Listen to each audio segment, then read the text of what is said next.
في 2017 في واحد من الأحياء الراقية في مدينة الدار البيضاء، وبالضبط حي كاليفورنيا. مع 10 الليل غادي يتفاجئوا الجيران اللي ساكنين في المنطقة ملي سمعوا صوت ديال القرطاس، وغادي يمشيو بسرعة باش يشوفوا منين جاي هاد الصوت. وغادي يلقاو ملي السياسي والبرلماني المغربي عبد اللطيف مرداس طايح في الارض قدام الكراج ديال الفيلا ديالو وكيعوم في الدمايات ديالو. في هذيك الساعة غادي يعيطوا للبوليس اللي غادي يحضروا في البلاصة، وغادي تفتح تحقيق في هذا الموضوع. غيحققوا كاع مع الجيران حتى شاف فيهم شي حاجة، وواحد من الشهود اللي غادي يقول باللي شاف طوموبيله كحلة هربات بسرعة من الموقع ديال الجريمة في الوقت اللي سمعوا فيه القرطاس، وكيقول باللي متأكد باللي هاد الطوموبيله عندها علاقة بالجريمة، ولكن للأسف ما قدرش ناخذ الرقم ديالها ولا حتى شي بيانات ديالها. وهنا غادي تمشي لجهة الطب الشرعي واللي غيخرج تقرير غيقول باللي عبد اللطيف مرداس تصاب 3 القرطاسات، واحدة في الصدر وجوج في الراس. وهنا البوليس غادي يستغربوا بأن القاتل قدر يجيب فيه قرطاسة في الراس، يعني كان قاصد يقتلو. والأغرب من هذا بأن الطوموبيله كانت غادة محركة في الوقت اللي طلق فيها القرطاس، يعني غيكونوا كثر من واحد في هاد الطوموبيل، ويقدر يكون هذا المجرم قاتل محترف. وزيد عليها باللي مرداس تقتل ببندقية ديال الصيد، يعني غادي يحطوا احتمالات، واولهم ان هذا القاتل مأجور وغادي يتم الارسال ديالو من بعض المعارضين لهذه الضحيه بحكم انه كان سياسي وبرلماني معروف. والاحتمال الثاني ان القاتل يكون عسكري فاهم في السلاح مزيان وفاهم كيفاش كيتستخدم السلاح. اما الاحتمال الثالث فراه يقدر يكون صياد محترف. والسؤال شكون هو هذا القاتل وشنو المصلحه ديالو من قتل شخصيه سياسيه بارزه في المغرب؟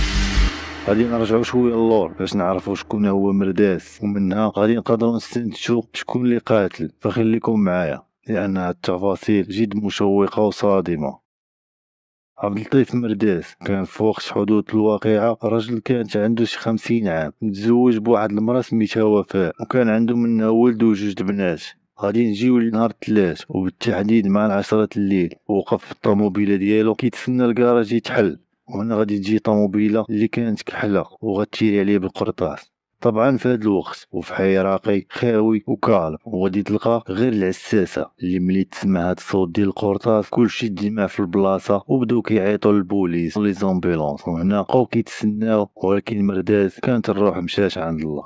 هنا المحققين غادي يتقسموا على جوج، النص كيسول في الجيران وكيحاول يعرف يكون عارف شي واحد شي حاجه او شي واحد عنده شي معلومه، والنص كان كيمسح مسرح الجريمه وكيقلبوا على شي دليل. بالنسبه للزوجه ديال مرداس والولاد ديالو فراهم في هذاك الوقت اللي وقعت فيه الجريمه كانت عند دار والديها اللي كانت في نفس الشارع. غادي يعيطوا لهم البوليس وغادي يبلغوه بان الزوج ديالها تقتل. طبعا غادي تصدم الزوجه اللي هي وفاء الصمادي وغتخيب وغطيح على الارض، ومن بعد ما فاقش من الغيبوبه غادي تنهار من البكا. ومن بعد خلاوها حتى تكالمات وبدات كتفيق. سول هاد الضابط واش الزوج ديالك عنده شي اعداء ولا وقع بينه وبين شي واحد شي صداع ولا شي واحد انت شاكه فيه في هاد السيمانه ولا في هاد الشهور اللي فاتوا؟ قالت لي ابدا وانا ما عارفه والو وانا مصدومه. راجلي كان معروف وكل شيء كان كيبغيه وكانت عنده علاقه مزيانه مع الناس وكل شيء كان كيحترمه، وحتى العلاقه ديالو مع ولادو ولا معايا كانت المعامله ديالو زوينه.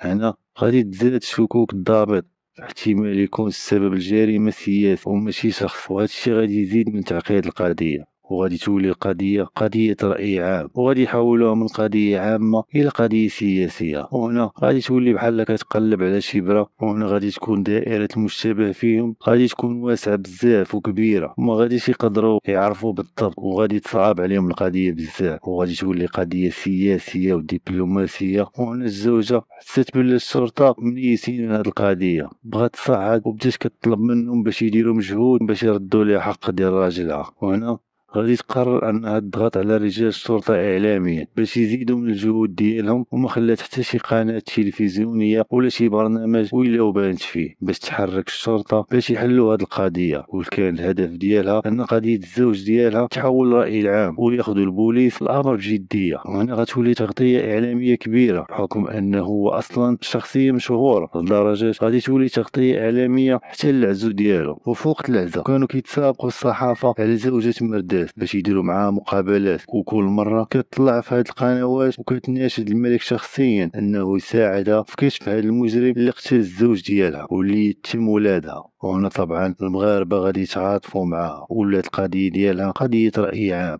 ومن بعد مناشدات يتدخل الملك شخصيا وعين لهذه القضية جهاز المخابرات بنفسه مع فريق من التحقيق كامل في هذه القضية. وهنا ملي كيتدخل الملك فراه ما يبقى لا تلاعبات لا والو، البوليس غادي يديروا خدمتهم وغيولي عليهم الضغط، وغادي يتم استدعاء الزوجة ديال مرداس المرة الثانية باش يعاودوا التحقيق معها ويحاولوا يعرفوا اي حاجة تقدر توصلهم لحل هذه الجريمة. وهنا الزوجة ديال مرداس غتقول لهم بلي تفكرت واحد الحاجة وبغيت نقولها لكم في هذه القضية. انا غيتدخل الضابط وغيقول لها اسمعي بنت الناس، غادي تعاودي لينا كل شيء، حنا بغينا نعرفوا ابسط حاجة واخا تكون تافهة وما عندها حتى معنى، اي حاجة وقعات في هذه القضية. غادي تقول لهم في الاخر ديال العام اللي فات راجلي كان عنده واحد صاحبه كان كيعاونو في الحملات الانتخابيه، وهاد صاحبه عنده اختو صغيره كان الاسم ديالها خوله. هاد خوله كانت كتجي عند خوها للمكتب، وملي شافها الراجلي عجباتو وهنا قرر انه يخطبها، وفعلا غادي يخطبها. وملي عرفت انا الخبر مشيت عنده وسولتو، وملي سولتو ما نكرش وقال لي بصح انا خطبتها وغادي نتزوج بها. ضربت انا وياه وتخاصمنا بحال اي جوج متزوجين، والحاجه الوحيده اللي خلاتو ما تزوجش بها هو القانون المغربي اللي كيمنع تعدد الزوجات الا بموافقه المراه. هنا فين طمنت فايدور شاعي وغيرجع ليا. حتى لواحد النهار كنسمع الدقان والغواش، شي واحد كان كيدق في الباب كيغوش بالجد وكيسب وكيعيط وكيقول مرداس اليوم نقتلك، انا تلعت تصاور ديال اختي، انا تشوهني اليوم نذبحك، وكيغوت وكيسب من ورا الباب. وراجلي ما كانش في الدار، ما حليتش في الباب، وملي جا سولتو قلت ليه شنو وقع. وغادي يقول لي بلي راح شي تصاور هو وخوله كانوا مخلين بالحياة وشو هو في السوشيال ميديا، وهذا اللي دق كان خو خوله. حتى لواحد شويه ثاني وكبدينا كنسمعوا نفس الهضره ونفس الغوات، ورجع عاود ثاني داك خو خوله وبدا كيسب ويعيط راجلي كيقول ليه اليوم نقتلك اليوم نذبحك. راجلي ما تسوقش ليه وغادي يعيط للبوليس واللي غادي يجيو وغادي يشدوه وداوه. تما غادي تنقطع الاخبار ديالو وبقينا عرفنا عليه والو، حتى من بعد سمعنا باللي طلقوه. هادشي اللي تفكرت وبغيت نقول لكم. هاد التهديدات كنظن هو اللي خسر راجلي، خصوصا ان داك النهار ملي جا كان راكب طوموبيله كحله بحال الطوموبيل اللي كانوا فيه هادوك اللي قتلوا راجل. هنا البوليس غيطيروا وغيمشيو يجيبوا مصطفى اللي هو خو خوله. من بعد الاستجواب ديالو، هاد مصطفى كانت العمر ديالو 27 عام، وكيقول باللي كان صديق مقرب لعبد اللطيف مرداس، وكيقول لهم باللي مستحيل يقتل مرداس، وهادشي اللي وقع كان سوء تفاهم وانا كنت معصب. وسال الموضوع ملي جا ودار لي تنازل وخرجني من الحبس. قالوا لي واخا هادي ندوزوها، والطوموبيل ديالك اللي كانت في موقع الجريمه نهار وقعت الجريمه بالضبط كانت كحله وفي نفس المواصفات ديالك، وهادشي اللي قالت لينا مرت مرداس. غادي يقول لهم باللي الطوموبيلات راه كيتشابهوا بحالها راه موجودين وحاجات، وقال لي من فرض انها طوموبيلتي فعلا. انا اصلا كنت عاطيها صاحبي قبل ما توقع الجريمه فتره طويله، فهاد صاحب مصطفى ملي غادي يحقوا معاه وغادي يقول لهم باللي قبل ما توقع هاد الجريمه وفتره قصيره كنت برا المغرب اصلا، وملي رجعت في هذاك النهار اللي وقع فيه الحادث ومشيت ديريكت القهوه الفلانيه وريحت مع صحابي كنا كنتفرجوا في الدوري الانجليزي، وتقدروا تاكدوا من كلامي وانا متيق في هادشي اللي كنقول. وفعلا الشرطة غادي تستدعي صحاب مصطفى كاملين وغادي تسولهم نفس الأسئلة، وكانوا شهود كانوا كاملين كيأكدوا كلامه وباللي كان معاهم، وحتى من الكاميرات تأكدوا من ديال القهوة اللي كانوا جالسين فيها، وفعلا بان ليهم باللي كان في نفس اليوم ونفس التاريخ في ديك القهوة، يعني في نفس اليوم والوقت اللي وقعت فيه الجريمة، يعني مع 10 الليل. وهنا يعني بان لهم باللي مصطفى الحجة ديالو قوية. وهنا غادي تزيد الحيرة ديال البوليس، مادام لا مصطفى ولا صحابو عندهم علاقة فإذا حنا غادي نرجعوا لنقطة الصفر. ودابا غادي نرجعوا للبرلمانيين المغاربه اللي كانوا خايفين على حياتهم وبداو حتى هما كيضغطوا على البوليس باش يعرفوا القاتل، لانه كاين احتمال كبير الا الشرطه ما قدرتش توصل ليهم فهذا كيتعتبر تهديد لكل سياسي مغربي. وفي الناحيه الثانيه الزوجه ديال مرداس كانت كتبكي وكتبان في الاعلام وكترجى في البوليس والمسؤولين باش ياخذوا حق راجلها، وكتقول باللي ما باغاش حقها وحق اولادها يضيع. فهنا ولا الضغط على البوليس من جوج جوايع، من جهة زوجة مرداس ومن جهة الثانية البرلمانيين والسياسيين. وهنا غيقرروا البوليس رجعوا لسجلات الجريمة مع سجلات المجني عليه والوراق كلها والنشاط ديالو والحساب ديالو البنكي، لأنه قدر تكون احتمالية كبيرة أن المجرم هدد مرداس وطلب منه معلومات بنكية، وهنا يقدروا يلقاو شي طرف ديال الخيط على الأقل باش يبداو. وهنا غيقلبوا الحساب البنكي من بعد ما مات مباشرة، وفي اليوم الثاني غادي يتم سحب مبلغ مبلغ كبير، وغادي يتضح لهم بان اللي سحب هاد الفلوس هي الزوجه ديال مرداس، لانه كان عندهم حساب مشترك بيناتهم. وعلى الرغم من انها كانت منهارة وفي اول يوم من وفاه زوجها، الا انها في اليوم الثاني غادي تقدر تخرج شهاده الوفاه، وطالبت المحكمه بحصر الورث ديال زوجها ومستحقاته بالكامل. فالضابط هنا استغرب كيفاش كانت فيه مدمره نفسيا ومنهاره لدرجه ان احنا ما قدرناش نستدعيوها للاستجواب وفي اول ايام العزاء، وكيفاش قدرات في اليوم الثاني تمشي وتقاد هاد الوراق كاملين. انا بدا الضابط يسولها، فكانت اجابتها قالت لي باللي داكشي اللي دارتو قانوني، وهو من ابسط الحقوق ديالها، واصلا الحساب البنكي ديالنا كان مشترك، فطبيعي جدا نسحب هذا المبلغ الكبير. وهادشي كامل كنت باغي نديرو باش نصرف على العزو ونوفر الاحتياجات ديالي واحتياجات ديال ولادي. وهنا غادي يبان لهم باللي هادشي منطقي مادام الحساب مشترك بيناتهم. ولكن واحد الحاجه اللي دخلتهم الشك، ان هاد السيده فيما كتبان في التلفازه ولا في الاعلام كتبدا تبكي، وغير كتبدا تدوي معانا كتبدا داويه ومخرجه عينيها، ولكن مع غتخرج غادي تجي الاوامر لافراد الشرطه باش يخليو عينيهم عليها. وفعلا بداو الشرطه كيراقبوها، واللي ما كانتش عارفه انهم بداو كيراقبوا حتى التليفون ديالها واخر اتصالات ديالها. ملي غيقلبوا الاتصالات ديالها غيلقاو باللي واحد الرقم كان كيصوني عليها يوميا ملي وقعت الجريمه حتى لهاد اليوم. وملي داروا تحريات على صاحب هذا الرقم غيلقاو واحد والاسم ديالو هشام مشتري، وكان مستشار في حزب التجمع الوطني للاحرار. وهنا الضابط بدا كيزيد عنده الشك، وغادي يرجع مرة ثانية وغيستجوب أصدقاء ومعارف مرداس. غادي يقول لهم واش كتعرفوا هذا الاسم هشام مشتري؟ يقول لي كنعرفوه، هذا صديق مقرب لمرداس الله يرحمه. هنا غادي تزيد الشكوك اكثر، شنو العلاقة ديال وفاء زوجة ديال مرداس مع هاد هشام مشتري؟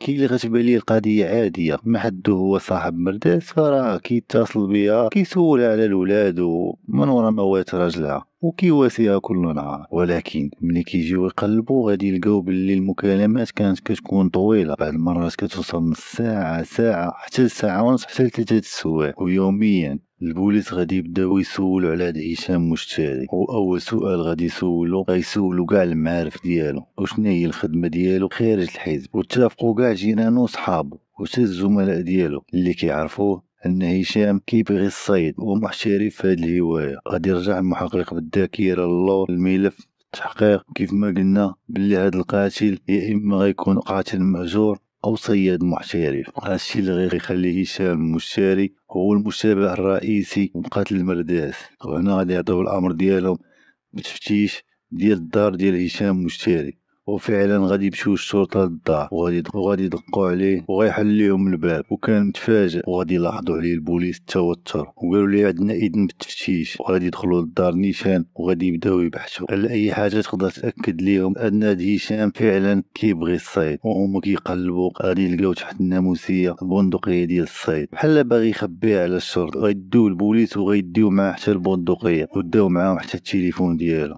غادي يسولوه نيشان شنو كانت العلاقة بينك وبين زوجة مرداس؟ وفاء اختي، وانا وقفت معها على قبل الصداقة دي اللي كانت بيني وبين راجلها الله يرحمه.